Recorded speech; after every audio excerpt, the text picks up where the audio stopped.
माझ्या बहिणीचं लग्न बाबांनी त्यांच्या मित्राच्या जंगली आणि निकमाऊ मुलाशी करून टाकलं. आईनं कितीही विनवलं तरी बाबांनी तिचं काही ऐकलं नाही.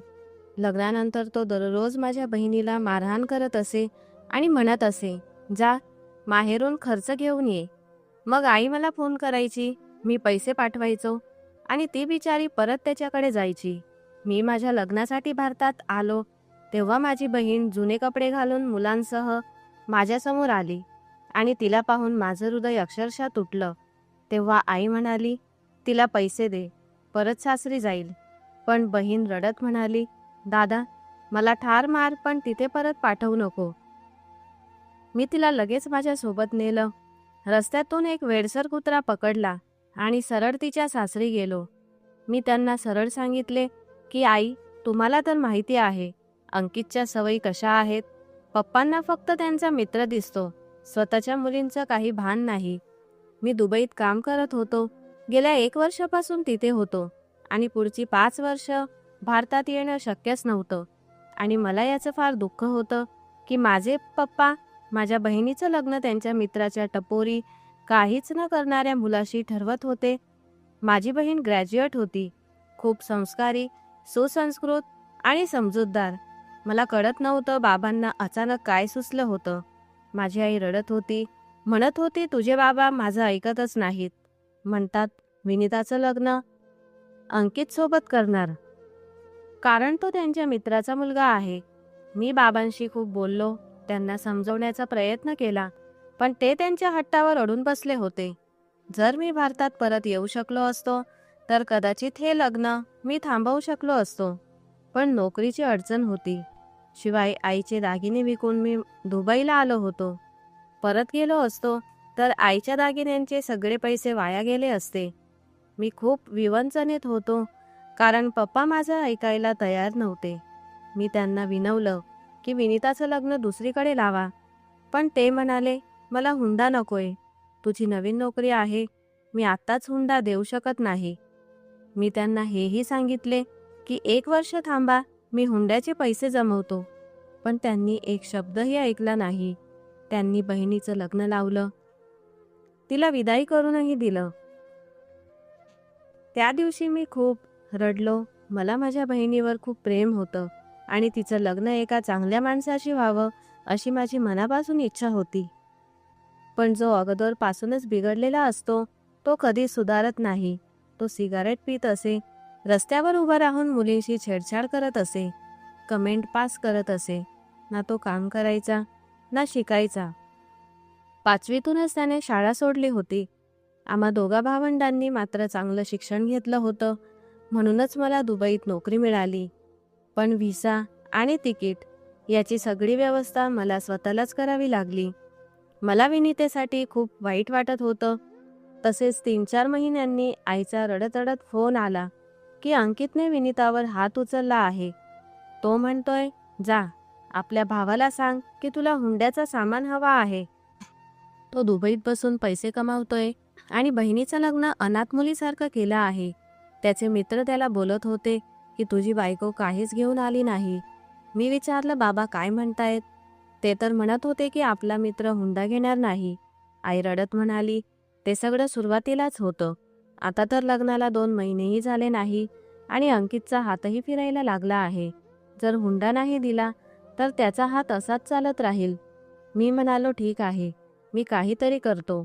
मी घरी फक्त गरजेपुरते पैसे पाठवत असे. बाकीचे मी जमा करत होतो की भारतात जाऊन काहीतरी स्वतःचा व्यवसाय सुरू करेन. तरीही मी पैसे पाठवले आणि आईला सांगितलं की विनीतेला हुंड्याचं सामान दे. फर्निचर आणि इतर गरजेच्या वस्तू 2 लाख रुपयांची रक्कमही पाठवली होती की कदाचित हे 2 लाख माझ्या बहिणीच्या आयुष्यात थोडा आनंद आणतील. पण जोडीदार चांगला नसेल तर सामान, हुंडा, भरलेलं घर यांना काहीच अर्थ राहत नाही. आईबाबांनी मुलीचं घर भरलं तरी नशिबात जे दुःख लिहिलं असतं ते आपला वाटा मागतंच. विनीताच्या बाबतीतही हेच झालं. काही महिन्यांनी आईचा पुन्हा रडत फोन आला. ती म्हणाली, मी काय सांगू तुला, माझ्या मुलीचं नशीबच खराब आहे बहुतेक. अंकित आपल्या स्वभावात काहीच बदल करायला तयार नाही आणि त्याचे आईवडील सुद्धा आता आपली रंगत दाखवायला लागले आहेत. विनीता पोटाशी आहे. आणि तिला माझ्याकडे आणून बसवलंय की डॉक्टरी खर्च आम्ही करणार, कारण पहिल्या मुलाचा खर्च नातलगांकडूनच होत असतो. मी म्हणालो, आई काही हरकत नाही, तुम्हाला काय काय लागणार आहे ते सांगा, मी माझ्या बहिणीसाठी का नाही करणार. त्या दिवसात मला स्वतःलाच पैशांची खूप गरज होती, पण तरीही मी बहिणीसाठी खर्च पाठवायला सुरुवात केली. अंकितचा जसा मूड झाला की तो आमच्या घरी यायचा आणि म्हणायचा, माझ्यासमोर चांगलं जेवण ठेवा, तुमच्या घरात जावयाची काही इज्जतच नाही का. आई स्वतः डाळ भाजीत भागवत असे आणि त्याच्यासाठी पैसे वाचवून ठेवत असे, पण तो काहीच मान्य करायला तयार नव्हता. कशात तरी त्याला नेहमीच प्रॉब्लेम असे, सतत भांडणाचा मूड, सतत राग. माझ्या बहिणीला कायम घाबरवणे, धमकावणे हेच त्याचं काम. ती गर्भवती होती आणि सासरे तिला नीट खायला प्यायलाही देत नसत. तरीसुद्धा अत्याचार आणि त्रास देणं त्यांनी सोडलं नव्हतं. कधी मनात आलं की तिच्या चेहऱ्यावर चापट मारायचा, कधी घरात घेऊन जाऊन बसवायचा आणि कधी राग आला की जा तुझ्या बापाच्या घरी निघून जा म्हणून रस्त्यावर काढून टाकायचा. माझे तेच बाबा जे कालपर्यंत या हट्टावर होते की विनिताचं लग्न अंकितशीच करायचं, कारण त्यांचा मित्र हुंडा मागत नाही आणि जर दुसरीकडे लग्न लावलं तर हुंडा द्यावा लागेल, तेच आता डोळे पुसत बसले होते. विनिताच्या घरी पहिली मुलगी झाली तेव्हा तिच्या वंद्या नंदेने ती मुलगी विनिताच्या हातातून हिसकावून घेतली. ती रडत रडत म्हणत होती, माझं मूल मला परत द्या. पण अंकित म्हणाला, ही माझी बहीण वाढवेल.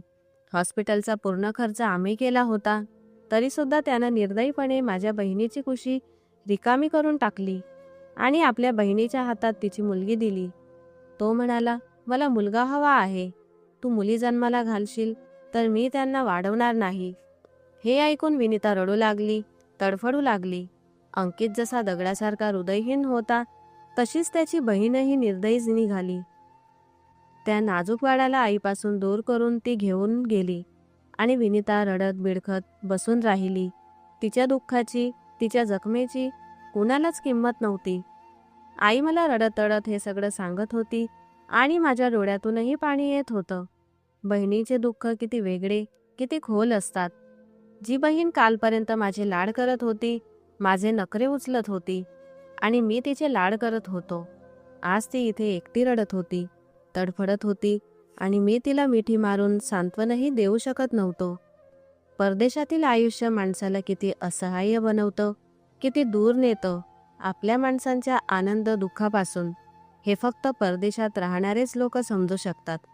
माझ्या डोळ्यातून अश्रू येत असतानाच मी आईला धीर देत होतो, तुम्ही काळजी करू नका. मी आलो त्या दिवशी हा अंकित जिवंत राहणार नाही, मी त्याला संपवून टाकीन. आई म्हणाली, असं बोलू नकोस, तो तुझ्या बहिणीचा नवरा आहे.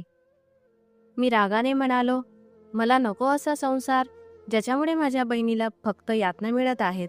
माझा प्रचंड राग आवरत नव्हता.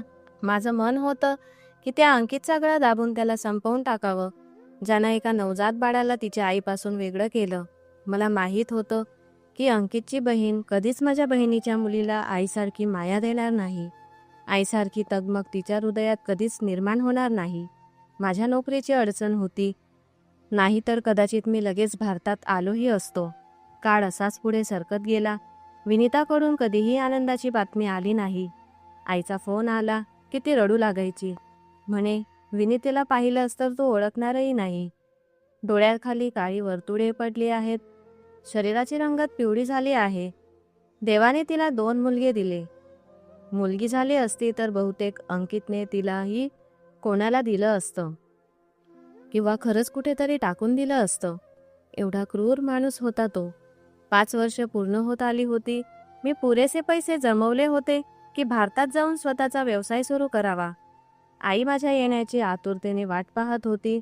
म्हणत होती, तू आलास की लगेच तुझं लग्न लावून देईन. खूप मुली पाहून ठेवल्या आहेत. पण माझ्या मनाला कळत नव्हतं काय एवढी भीती वाटत होती. हृदयात एक अजबच धाकधूक होती. आपली गोड लाडक्या बहिणीचे खूप हाल होत होते. ते पाहून माझं हृदय कुठे फुटून जाईल की काय अशी भीती मला सतावत होती. मनात एक विचित्र भीती दाटत होती. माझ्या गोड गुलाबाच्या कळीसारख्या बहिणीला जर वाईट अवस्थेत पाहिलं तर माझं हृदयच फाटून जाईल असं वाटत होतं. मला माझ्या विनीतावर खूप प्रेम होतं. ती होतीच इतकी गोड, इतकी निरागस. मला पुन्हा पुन्हा पुन्हा बाबांवर राग येत होता की त्यांनी हुंड्याचं कारण देऊन माझ्या फुलासारख्या बहिणीचं आयुष्य त्या निकृष्ट माणसाकडे सुपूर्द केलं, ज्याने तिला फक्त दुःखच दिलं. हुंडा तर शेवटी द्यावाच लागला. ना विनीताचे सासू सासरे चांगले होते, ना अंकित. ज्या दिवशी मी भारतात पोहोचलो, आपल्या देशाच्या मातीवर पाय टाकतानाही माझ्या मनात ना कोणता आनंद होता ना उत्साह, कारण मला बहिणीची परिस्थिती माहीत होती. जणू कोणी सुरीने कापलं होतं असं जाणवत होतं. कदाचित मी पहिलाच भाऊ होतो जो प्रार्थना करत होता की घरी गेलो तर बहीण समोर येऊ नये, कारण तिला त्या अवस्थेत पाहणं माझ्या हृदयाला सहन झालं नसतं. डोळे पाणावलेले असतानाच मी एक टॅक्सी थांबवली, सामान ठेवला आणि घरी गेलो. दार ठोठावताच आईबाबांनी दार उघडलं. आई माझ्या मिठीत पडून रडू लागली, मला किस करू लागली, प्रेम करू लागली. बाबा पुढे आले, पण मला त्यांना मिठी मारायची इच्छा झाली नाही. त्यांनी माझ्या बहिणीसाठी योग्य केलं नव्हतं, तरीही ते माझे बाबा होते आणि माझ्या डोळ्यातले अश्रू मला थांबवू शकले नाही. मी त्यांना मिठी मारली, पण काही क्षणातच मी दूर झालो. माझ्या तोंडातून पहिला शब्दच निघाला, आई, विनीता कशी आहे? आईने नजर चुकवली. बाबा म्हणाले, तीही ठीक आहे. तू कसा आहेस? मी काही बोललो नाही. दुसऱ्याच दिवशी आईनं माझ्यासमोर 3-4 फोटो ठेवले आणि म्हणाली, यापैकी कोणतीही मुलगी पसंत कर. मी म्हणालो, आई, हा तुमचा निर्णय आहे. तुम्हाला जी योग्य वाटते तीच माझ्यासाठी ठीक आहे. माझं लग्न पक्क झालं, पण विनीता मला भेटायला आली नाही. आई म्हणाली की अंकितने येऊ दिलं नाही. आधी काही अटी मान्य करवून घेईल, मग विनीताला इथे पाठवेल. मला स्वतःलाही विचित्र वाटत होतं. आतून आतून मी विनीताला भेटण्याची इच्छा बाळगत नव्हतो. ही गोष्ट नव्हती की मला बहिणीसोबत काही तक्रार होती, पण तिची वाईट अवस्था पाहण्याची माझी हिंमत नव्हती. अजूनही माझ्या डोळ्यासमोर तिचं हेच हसतमुख फुलासारखा चेहरा होता. ज्या दिवशी मी दुबईला निघालो होतो, तीच प्रतिमा मी मनात जपून ठेवू इच्छित होतो. पण माणूस सत्यापासून कायम पळू शकत नाही. ना ती माझ्या लग्नाचे ठरवणीला आली, ना एंगेजमेंटला. माझ्या लग्नाला काहीच दिवस उरले होते, तेव्हा मी आईला सांगितले की विनीताला बोलाव. अंकितला जे हवं असेल ते मी देतो. आईनं त्याच्या हातात 500 रुपये ठेवले आणि त्यानंतरच विनीता आणि मुलं आमच्या घरी आली. पण माझ्या बहिणीची अवस्था पाहताच माझं हृदय जणू तुकडे तुकडे झालं. तिची रंगत पूर्णपणे पिवळी पडली होती. डोळ्यात प्रचंड रिकामेपणा होता. ती माझीच बहीण आहे असं वाटत नव्हतं. अशक्त शरीर, कोमेजलेला चेहरा, डोळ्यांखाली खोल खड्डे, हे पाहून माझं मन हेलावलं. असं वाटत होतं की आजच माझं हृदय फुटून जाईल. ती मला बिलगून स्फोटून रडू लागली आणि मी इतका सुन्न झालो होतो की तिला धीर द्यायला माझ्याकडे एकही शब्द नव्हता. माझ्या आतला राग उकळी मारू लागला. मन होतं की सर्व काही जाळून टाकावं. दोन्ही मुलांचे कपडेही अतिशय घाणेरडे, ठिकठिकाणाहून फाटलेले होते आणि माझी बहीणही एखाद्या नोकराणीप्रमाणे दिसत होती. आई म्हणाली, मला काही पैसे दे, मी हिच्यासाठी कपडे घेते. तुझ्या लग्नात ही काय घालणार? आणि अंकित म्हणत होता, याची खरेदी करून हिला परत घरी सोडून द्या. इतक्यात विनीता हुंदक्यांनी फुटली आणि म्हणाली, भाऊ, मला मारून टाका, पण मला तिथे परत पाठवू नका. मी कितीदा पप्पांना सांगितलं की माझा गळा दाबून मला मारून टाका. मृत्यूची वेदना तरी सहन होईल, पण त्या घरातील यातना मला आता सहन होत नाही. तिची अवस्था पाहून मी म्हणालो, आई, आता ही परत जाणार नाही. हे ऐकून बाबा चिडून म्हणाले, तुझं डोकं फिरलं आहे का? बहिणीचं घर उद्ध्वस्त करशील? मी रागाने म्हणालो, पप्पा, बहिणीचं घर तुम्हीच उद्ध्वस्त केलं.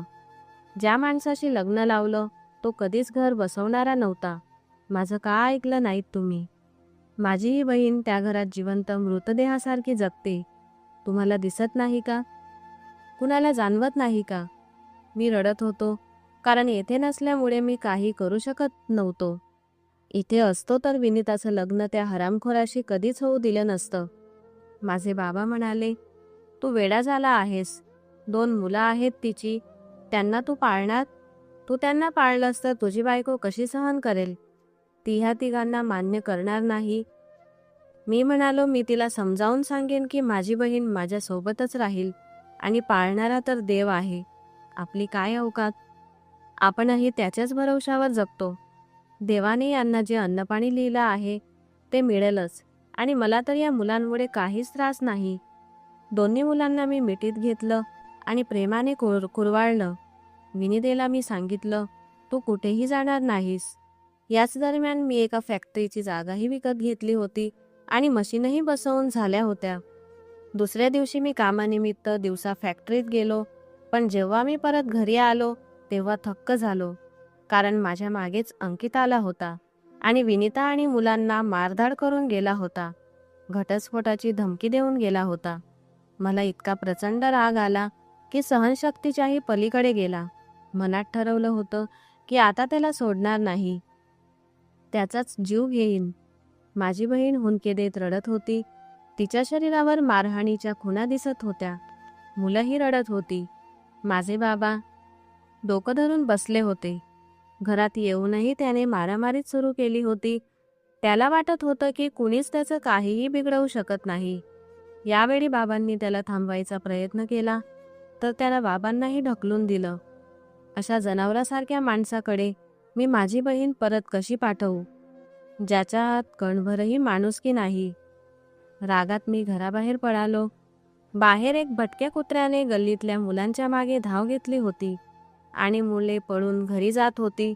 तो कुत्रा बहुधा रागाने वेडावलेला होता. मी खांद्यावरचा रुमाल काढला आणि त्या कुत्र्याच्या गळ्यातील दोरीला बांधला. कुत्रा माझ्यावर भुंकू लागला, पण मी रुमाल ओढत त्याला माझ्यासोबत घेऊन माझ्या मेहुण्याच्या घराकडे निघालो. तिथे पोहोचून मी दार जोरात ठोकलं. दार पप्पांचे मित्र विनोद काकांनी उघडलं. मला रागात पाहून ते म्हणाले, काय झालं तुला? मी त्यांना छातीवर हात ठेवून मागे ढकललं आणि म्हणालो, बोलवा तुमच्या त्या हरामखोर मुलाला. त्यानं दुसऱ्यांच्या मुलींना काय समजलंय? काका चिडून म्हणाले, तो तुझा जिजाजी आहे. तू तमीज विसरलास का? मी म्हणालो, जी मर्यादा ठेवायला जाणत नाही त्यांच्याशी मी तमीजीने बोलत नाही. मी अंकितला मोठ्याने हाक मारू लागलो. तो खोलीतून बाहेर आला तेव्हा फार रागात होता. म्हणाला, जीभ सांभाळून बोल, मी तुझ्या बहिणीचा नवरा आहे. मी उत्तर दिलं, तुझ्यासारख्या नवऱ्यापेक्षा माझी बहीण विधवा असलेली बरी.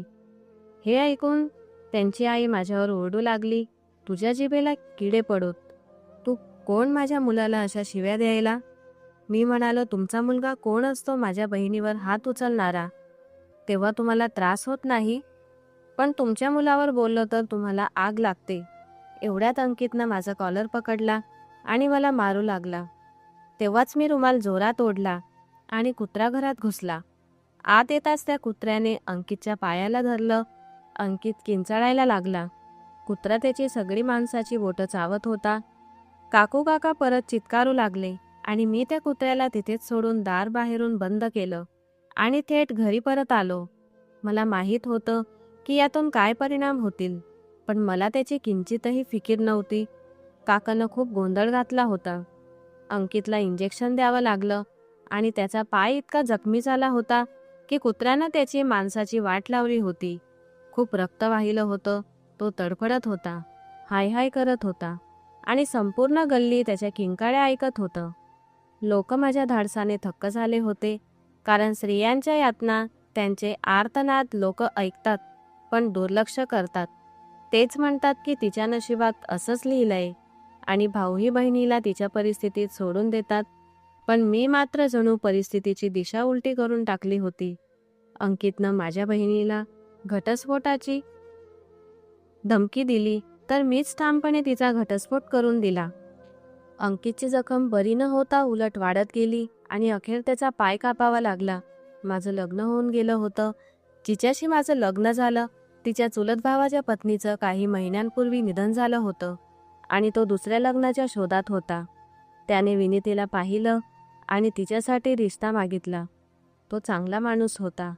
विनिताचं लग्न अभिषेकशी झालं आणि त्यानं विनितेच्या दोन्ही मुलगेही स्वतःकडे ठेवले आणि म्हणाला, मी आईला तिच्या मुलांपासून दूर करू शकत नाही. एकदा मी स्वतः जाऊन बहिणीच्या नंदेच्या घरी तिची मुलगीही परत आणली आणि तीही बहिणीच्या हाती सुपूर्द केली. माझी आई आणि बहीण मला इतका आशीर्वाद देतात की सांगता सोय नाही. आणि आज माझ्याकडे मोठा बंगला आहे, माझ्या फॅक्टरीत दिवसरात्र काम चालतं आणि मी लाखोंमध्ये कमावतो.